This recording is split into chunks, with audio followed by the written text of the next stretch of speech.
এবং উত্তরাখণ্ডের ওই হস্টেলের ঘটনাটাও তাই।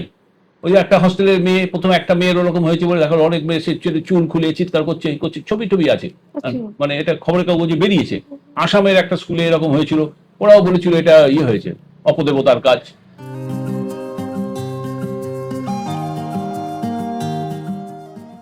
ডান্সিং প্লেগটা কি, আপনি কি শুনেছেন?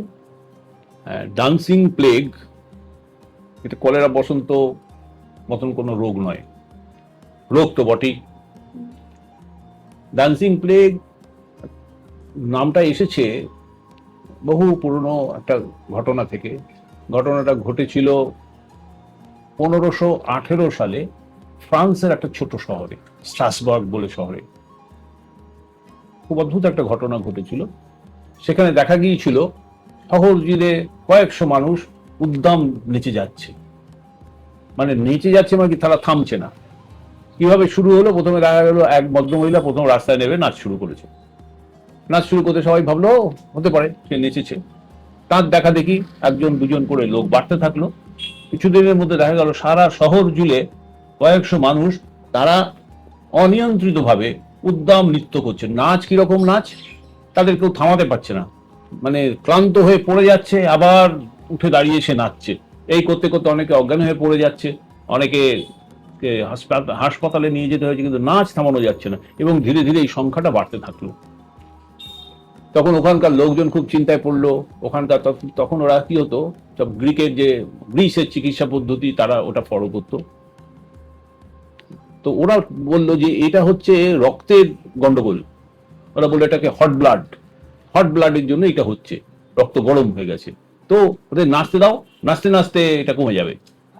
তাতে এতদিন কি ছিল, এমনি নাচ ছিল, তাতে কোনো সঙ্গত ছিল না।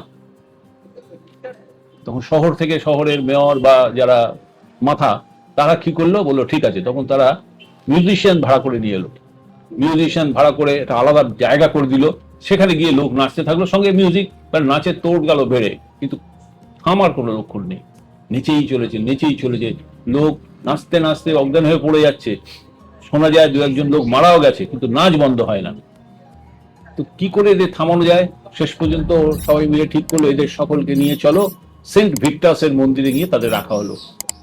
সেন্ট ভিক্টাস ওখানকার এক দেবতা, উনি নাকি নাচের দেবতা বা নাচের সঙ্গে জড়িত। সেই সেন্ট ভিক্টাসের মন্দিরে কিন্তু লাভ নেই, সে তার মন্দিরে, সেখানে মন্দির না ওটা গির্জা আর কি, সেখানে গিয়ে রাখা হলো। সেখানেও লোক নাচতে থাকে, কিছুদিন থাকতে থাকতে আস্তে আস্তে সেটা কমে যায়। এই যে ঘটনাটা, এটাকেই বলা হতো ডান্সিং প্লেগ বা ডান্সিং ম্যানিয়া, যাই বলো। অনেকে বলতো কোরিও ম্যানিয়া, এরকম বলা হতো। এটাই হচ্ছে কোরিওম্যানিয়া কেন? কোরিও ম্যানিয়া। কোরিওগ্রাফি, কোরিওগ্রাফি কি, নাচের ভঙ্গিটাকে কোরিওগ্রাফি বলে, এটা কোরিও ম্যানিয়া বলা হতো। ওই সময় বা ওর আগে থেকেই ইউরোপের বিভিন্ন শহরে এইরকম নাচের ঘটনা শোনা যায়, যেটা রাইন অঞ্চল, স্পেশালি রাইন অঞ্চল বলতে রাইন নদীর অববাহিকা, এখন যেখানে তোমার জার্মানি, সুইজারল্যান্ড, ফ্রান্স, এই এলাকাটাতে অনেক জায়গাতে এটা শোনা গেছে। কিন্তু এই স্ট্রাসবার্গের ঘটনাটা, ফ্রান্সের এই শহরের ঘটনাটা ডকুমেন্টেড, সেই জন্য এটাই সবাই উল্লেখ করে ডান্সিং প্লেগ বা ডান্সিং ম্যানিয়া হিসেবে।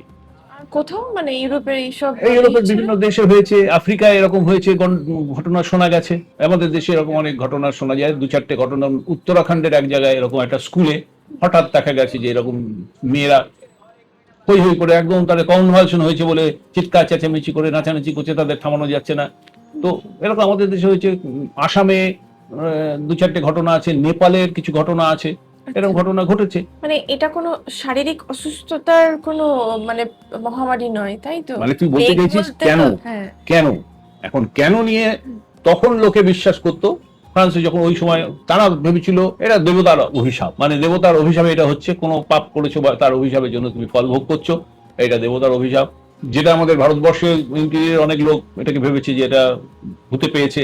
তারপরে কেউ একটা মতবাদ পেয়েছিল যে এটাকে ইরগট পয়জনিং, ইরগট একটা ছত্রাক, বলেছে আটার মধ্যে এই ছত্রাক মিশে গিয়ে খেলে, এমন কিছু কিছু রিপোর্ট আছে যে ইরগত খেলে তোমার একটা কনভালশন, ইনভলন্টারি মুভমেন্ট হয়। তবে এটা খুব জোরালো যুক্তি দাঁড়ায়নি কখনো। কিন্তু আধুনিক যুগে মনোবিদরা বা সাইকিয়াট্রিস্টরা এটাকে বলেছেন যে এটা মাস সাইকোজেনিক ডিসঅর্ডার, একে মাস হিস্ট্রিয়াও বলতে পারো। আচ্ছা। আচ্ছা, এর মধ্যে মূলত কি কারণ চার্জ করে, ডিপ্রেশন, অ্যাংজাইটি এবং অনেক সেকেন্ডারি ইস্যু থাকে। সেই সময়কার ফ্রান্সের ওই সময় যদি রাজনৈতিক পরিস্থিতি থাকে, একটা অস্থির অবস্থা ছিল, দেশে দুর্ভিক্ষ চলছিল, মহামারী, চতুর্দিকে লোক অসুস্থ হয়ে পড়ছিল, নানা রকমের রাজনৈতিক সমস্যা, সব মিলিয়ে লোকজন খুব চাপে ছিল। আর কি ছিল, যে লোকেদের মনের অন্ধবিশ্বাসের জন্য তাদের মনে ওইসব ভয়ে ভেতরে কাজ করছিল যে দেবতার অভিশাপ বা অমুক তমুক এই সমস্ত হতে পারে।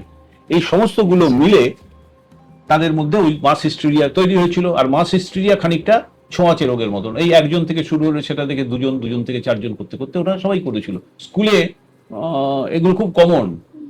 রেজাল্ট আউটের দিন, গার্লস স্কুলে বেশি হয়, রেজাল্ট আউটের দিন দেখা গেল একটা মেয়ে অজ্ঞান হয়ে পড়ে গেল, কোনো কারণ নেই, সে পড়ে যাওয়ার দেখা দেখি আর একটা মেয়ে পড়ে গেল, পরপর 3-4 জন পড়ে গেল। কি হচ্ছে, তাদের একটা মানসিক যে চাপ তৈরি হয়েছিল, পরীক্ষা হয়েছে, রেজাল্ট কি হবে, পাস করবো কি ফেল করব, এই চাপের থেকে পড়লো, ওই সবার মধ্যে ওটা কাজ করছে। যখন একজন হয়েছে তাদের সঙ্গে সঙ্গে আর কজন পড়লো। মাস হিস্ট্রিয়াতে এরকম কাণ্ড ঘটে। এবং উত্তরাখণ্ডের ওই হস্টেলের ঘটনাটাও তাই। ওই একটা হস্টেলের মেয়ে, প্রথমে একটা মেয়ের ওরকম হয়েছে বলে দেখা অনেক মেয়ে সে চুল খুলে চিৎকার করছে, এই করছে, ছবি টবি আছে, মানে এটা খবরের কাগজে বেরিয়েছে। আসামের একটা স্কুলে এরকম হয়েছিল, ওরাও বলেছিল এটা হয়েছে, অপদেবতার কাজ, নানান রকম। কিন্তু অপদেবতা কিছু নয়। নেপালের একটা এরকম ঘটনা আছে, এটা অপদেবতা কিছু নয়, সাইকিয়াট্রিস্টরা বলছেন this is mass psychogenic disorder, mass hysteria, এরকম প্রচুর জায়গাতে হয়েছে। কিন্তু ওই ঘটনাটা, ওই পুরনো ঘটনাটা ওই ডান্সিং প্লেগ বা ডান্সিং ম্যানিয়া হিসেবে পরিচিত, সবাই এটা জানে। মানে এটা আমার তো জানা ছিল না, মানে শারীরিক অসুস্থতার ছোঁয়াচে হয় শুনেছি, কিন্তু এই যে মানসিক অসুস্থতা, মানসিক অসুস্থতা খুবই ছোঁয়াচে হতে, ছোঁয়াচে ঠিক ছোঁয়াচে অর্থ ছোঁয়া দিকে নয়, তুমি ইনফ্লুয়েন্স হয়। মানসিক অসুস্থতা বা মাস হিস্ট্রিয়া কি হয়, একজন তোমার মধ্যে একই রকমের পরিস্থিতি, একই রকমের চাপের মধ্যে থেকে যদি যাও, তাহলে তোমার একটা হলে সেটা আর একজনের ফিল করতে পারে। কিরকম হয়, তুমি দেখবে পাহাড়ে যদি যাও, পাহাড়ে দিয়ে গাড়িতে করে যাচ্ছ, গিডিনেস হচ্ছে, তুমি একজন বমি করলে দেখা যায় আরেকজন করছে, তো ইনফ্লুয়েন্সড হয় মাস হিস্টেরিয়া। এবং যে কটা ঘটনা ঘটেছে দেখা গেছে তার ছোট্ট গ্রুপের মধ্যে এটা হয়েছে, তারা একই রকম পরিবেশের মধ্যে আছে। সেটা একটা স্কুলের হস্টেল হতে পারে, একটা স্কুলের ক্লাসরুম হতে পারে, একটা ছোট শহরের একই ধরনের পরিস্থিতিতে থাকা মানুষ এবং একই ধরনের বিশ্বাস, একই ধরনের অন্ধবিশ্বাস তাদের মনের মধ্যে কাজ করছে, এটা হতে পারে। আপনাদের মতামত আমাদের জন্য মূল্যবান, তাই দয়া করে লাইক ও সাবস্ক্রাইব করবেন প্লিজ।